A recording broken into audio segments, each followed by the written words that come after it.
uThemba loJester futhi eThekwini day picnic with uLwandle uNkulunkulu uzongiphethe uNtokozo Mawelele hamba njani bhuti wami mfethu ngigrand wena umnandi dog ngene nkabe yami interview sakugcina ukuba nayo mfethu most people ba pick up ukuthi Mawelele cishe ngathi Thebdini but Thebdini yakhulu kuNkulunkulu into oyenza ka abamhambisa kakhulu uNkulunkulu mhlawumbe nje mawusiphezela ngamandla kaNkulunkulu empilweni yakho usube khona la khona today mfethu mina mfethu I don't wanna lie mfethu I'm a man of faith mfethu mina ngikholelwa kuJesu mfethu I don't wanna lie indlela engikhuliswe ngayo and mfethu ekhaya mfethu my dad umfundisi mfethu yabo so nje mfethu nami lento lena mfethu abangikhulise ngayo ngingafika to a point where I understand it and I take it to my life personally yabo because injalo mfethu lento bazokukhulisa but you just need to take it to yourself at some point so I did that and wangisebenzela mfethu so yeah Lithabe ngicela ukukhuluma nawe mfethu wathi uBlack Diamond noma uNdunu nodanya bakuthola ungenayo ingoma la kwasha amakhava nani mhlawumbe nje mfethu for someone out there who's trying to do lento yamakhava that recording mathini ke yo mfethu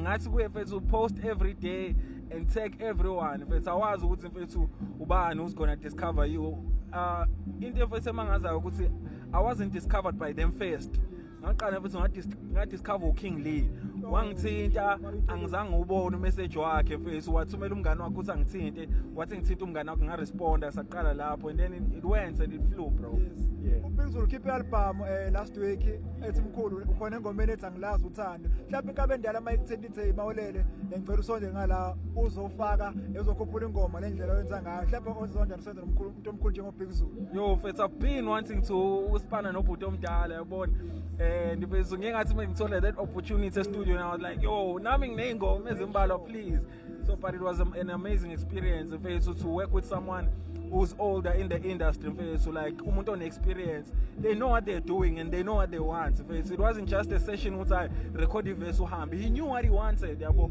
and ukubekile lokho wacaca etafuleni nami I was under pressure but then buka ingoma mfethu it came amazing yeah and yona ngithanda kakhulu album cabanga thank you yabo mfethu nenza ishow uDanya Devs ukhip album webayede so benila eThekwini na eGoli na ile ko Eastern Cape mhlawumbe nje unase Cape Town mhlawumbe nje ukubona abantu bekujabulela ngothando lufanayo yonke indawo Cape Town Mawelele bayamthanda eThekwini eGoli ungathi nje bethu uDanya Devs noNdu Brands abantu abakudiscover First, I want to say thank you to the chance. First, I'm forever grateful. First, like even till today, I don't believe in first because at some point this was a dream to me. So now I'm support, dog.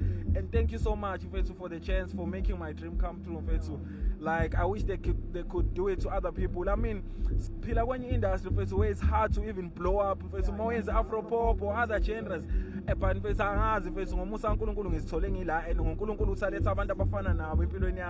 I'm here today and we're taking it higher, my bro. Thank you so much, Kabeyami. Any new music esingawulindela siyazi ubukhona album kaDanya khona umcolo ozodropa kulonyaka and udropa nini?